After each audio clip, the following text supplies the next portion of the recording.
Muito bem, para falar sobre síncope, que é desmaio, eu tô aqui com o doutor Antônio Amorim, que é cardiologista. O que é que tem a ver, doutor, esse desmaio com cardiologia? Tem tudo a ver. Assim, o desmaio ele é abordado por algumas outras áreas da medicina, o neurologista, o cardiologista, mas boa parte das causas do desmaio é a cardiologia mesmo. Por que a pessoa desmaia? O que acontece com a gente? Desmaio. O que seria desmaio? O termo médico que a gente usa é síncope. Síncope seria a perda súbita, transitória do nível de consciência, isso de maneira reversível, onde isso ocorre devido a uma simples queda do fluxo sanguíneo cerebral.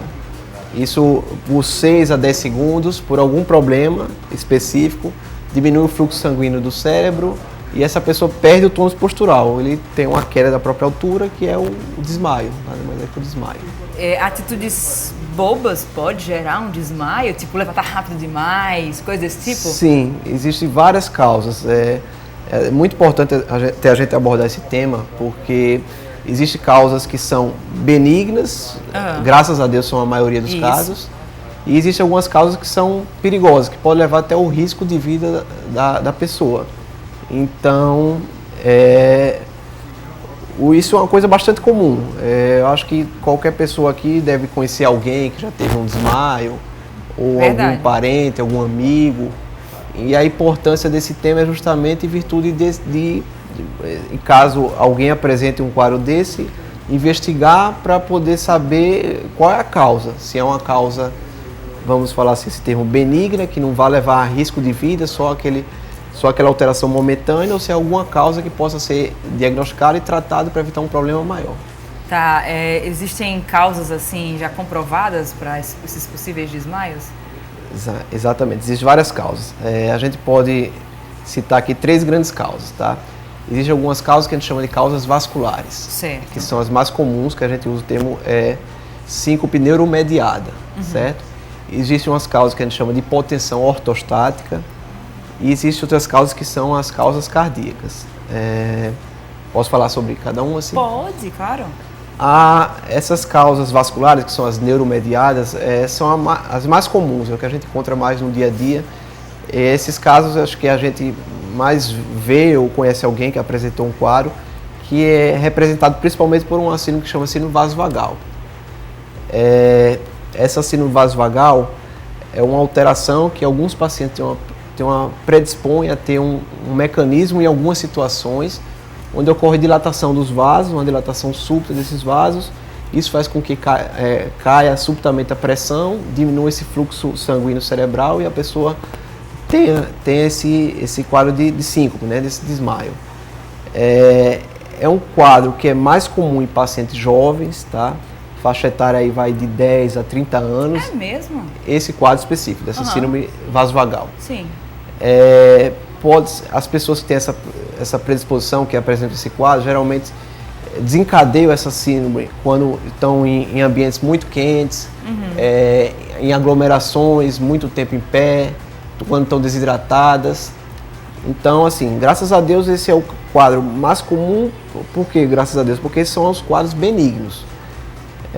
Existem outros quadros de outra classificação, que é a hipotensão ortostática, que é exatamente isso que você falou agora há pouco. A pessoa levanta subitamente e tem uma queda de pressão e desmaia. Pode ser caracterizada, a gente chama de hipotensão ortostática. Acontece mais em idosos. Às vezes está relacionada com o uso de algumas medicações, como diuréticos, que esses pacientes perdem volume, vasodilatadores, que esses pacientes tomam algumas medicações para tratar alguma doença cardíaca, então essas medicações causam uma vasodilatação nos vasos, então predispõe esse paciente a ter uma queda abrupta de pressão quando ele se levanta, de uma maneira abrupta. E a outra causa, que é a mais perigosa, que são as causas cardíacas, tá? As causas cardíacas podem ser secundárias a algumas arritmias e pode ser secundária também a alguma doença no coração em si. O paciente sofreu um infarto, ficou com alguma sequela, o paciente tem uma doença, uma estenose da válvula aórtica, que é uma doença que tem uma restrição, que o sangue não consegue sair do coração, tem uma certa dificuldade. E pode também estar relacionado a alguma alteração do sistema de condução. O nosso coração ele tem um sistema elétrico, que é como se fossem uns fios mesmo, que o estímulo elétrico é originado num local que chama nó sinusal, passa por todo esse sistema e isso acontece em milésimos de segundos e quando acontece isso o coração se contrai. Alguns pacientes têm uma doença nesse sistema de condução, então essa eletricidade, vamos dizer esse termo assim para ficar mais fácil de entender, não passa da maneira eficiente. Então o paciente pode naquele momento ter uma pausa, o coração não bater por alguns segundos e a pessoa apresentar um quadro de síncope. Tá, quando síncope não é uma patologia, né? Existem várias patologias que podem levar a síncope. Isso, então, não sendo patologia, né? Quando existe um número de desmaios, de síncopes que pode acontecer, que que isso possa significar algo mais grave, né? Se a pessoa tem vez por outra, isso já é um alerta, né? O comum, o normal é não ter nenhum tipo de desmaio. Tem pessoas que têm predisposição para isso? Isso, tem pessoas que têm essa síndrome, que é o mais comum, como eu falei, Sim. a síndrome vasovagal. Então essas Certo. pessoas... Que acomete pessoas de 10 a 30 anos. Isso, principalmente a faixa etária que mais acomete. Essas pessoas às vezes apresentam sim desmaios de repetição. E graças a Deus, assim, não causam um risco de vida esse quadro, desse tipo específico de síncope. Mas é importante a gente descobrir, diagnosticar esse tipo específico, por quê? Porque o paciente pode ter um problema não com o ato de desmaiar, mas o perigo ao redor. Ele pode cair, bater a cabeça, pode estar atravessando uma rua, pode estar dirigindo, tem um mecanismo. Então, às vezes, o risco que ele tem de vida é mais relacionado a isso. Entendi. Agora, existem outras doenças, sim, que são principalmente essas síncopes de origem cardíaca, que essas necessitam assim, de um diagnóstico efetivo para você tentar tratar, porque alguns casos, se você não tratar, pode até levar à morte, tem um episódio de levar à morte. Quanto tempo dura um desmaio, doutor, em média? O desmaio, como a definição, como eu falei, é uma coisa súbita, pode durar poucos segundos, a 1, 2, 3 minutos. Esses Mais pacientes... do que isso? Não, porque a característica da síncope é essa recuperação espontânea e súbita. Mais do que isso, seria o quê? Aí Seria muita... Podem ser muitas coisas, mas tipo, assim, Existem casos que a gente chama que, às vezes, as pessoas atribuem como síncope sem ser. Vou citar alguns exemplos. Por exemplo, um paciente chega no pronto-socorro com queda do sensório, não responde ao chamado, ou então está muito sonolento, aí você vai ver é uma causa metabólica, ele está com uma hipoglicemia, tá? Ou então o paciente tem intoxicação por álcool, o paciente bebeu demais, tá? Então isso não é caracterizado como quadro de síncope. Um AVC também, que o paciente às vezes está rebaixado, mas não é uma síncope porque ele não tem uma recuperação espontânea, certo? Então, essa é a diferença. Muito bem, a gente tem imagens aí, é isso? Isso, eu trouxe algumas imagens aqui. Solta aí pra gente, eu quero ver...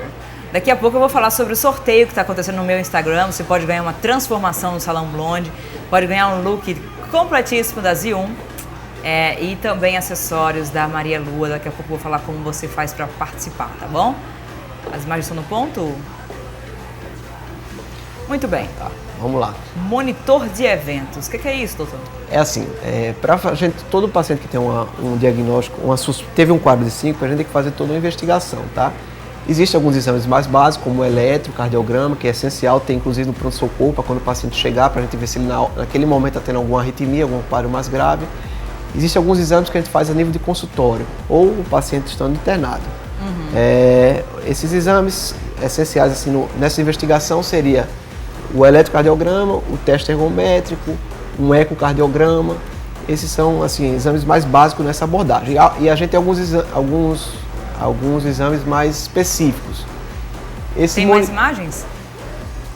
Pronto, esse é um dos exames básicos que a gente utiliza muito no diagnóstico de síncope. Grávida pode ter síncope. Isso, esse daí é um Holter, é um exame que você coloca um aparelho, você vai fazer uma monitorização como se estivesse fazendo um eletrocardiograma de 24 horas. Então você coloca esse aparelho com esses eletrodos no tórax, esse paciente vai para casa com esse aparelho, faz suas atividades normais com ele. Então ele está registrando tudo que está acontecendo em termos de eletrocardiografia. E se esse paciente apresentar algum sintoma, ele escreve, tem um diário de eventos que ele escreve, às 14 horas eu apresentei tal arritmia. Monitorando totalmente, né? Exatamente. Muito bem. Tilt test.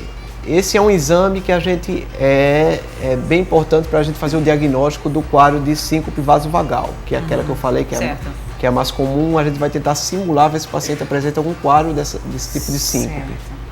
Muito bem. Looper, esse é um monitor de eventos, onde é semelhante ao Holter, só que o Holter ele dura 24 horas. Esse aí pode durar vários dias, tá? De 7 a 14 dias. E o paciente, quando ele apresenta um evento, uma tontura, uma taquicardia, um mal-estar, ele aciona um botão que vai marcar exatamente naquele momento que ele sentiu. A gente vai analisar isso depois. Tem mais? Tem mais alguma? Tem, se tiver, ó. Estudo eletrofisiológico. Isso seria assim um exame já mais avançado, mais complexo, que a gente investiga alguns tipos de síncope provenientes por essas alterações de arritmia, distúrbio de condução. Então, às vezes a gente tem que fazer esse procedimento e ter esse diagnóstico final. Doutor, para encerrar, o que é que eu faço quando a pessoa desmaia na minha frente? Primeira... Você coloca um álcool, né? Cada um inventa uma coisa. Primeira coisa o desmaio é um mecanismo de reflexo de defesa do paciente. Então, certo. O ideal é que você deixe ele no chão. Se possível, tentar levar um pouco as pernas. Isso se for realmente um desmaio, né? Se não for uma parada cardíaca. Certo, claro. E por quê? Porque isso vai fazer com que tenha um maior retorno venoso para o coração, vai aumentar mais a pressão e essa pessoa vai recuperar mais espontaneamente. Então, isso é uma recomendação que a gente sempre dá. É levar um pouco os membros inferiores. Ou com a própria mão, ou colocar um apoio. A princípio não, porque ela vai recuperar espontaneamente. E levar essa paciente, se tiver condições, para um hospital, ou então entrar em contato com o SAMU para ter um atendimento médico de imediato, dependendo do caso. Muito bem, amei saber mais sobre síncope. Agora eu posso participar de qualquer jogo, brincadeira que tenha a palavra síncope, que eu vou dizer na hora, é desmaio. Muito bem, Antônio Amorim, cardiologista, muito obrigada, viu? Foi um prazer conhecê-lo. Deus abençoe. Eu vou para o intervalo.